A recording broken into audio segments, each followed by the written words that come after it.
Hello dear friends, subscribers and guests of my channel.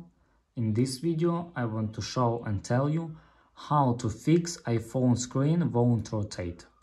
Please put your like, subscribe to my channel and share this video with your friends. Let's get started. So first we need to go to YouTube.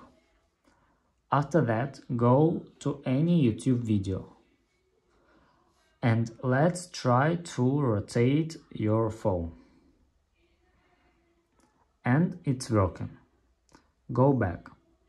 But if you want your screen to remain in its original position, you need to do the following.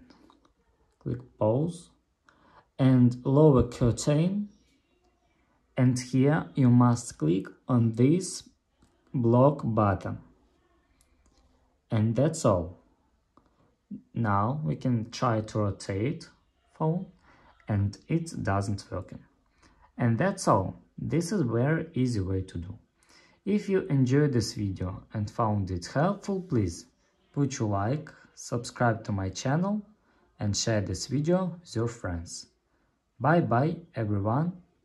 See you later.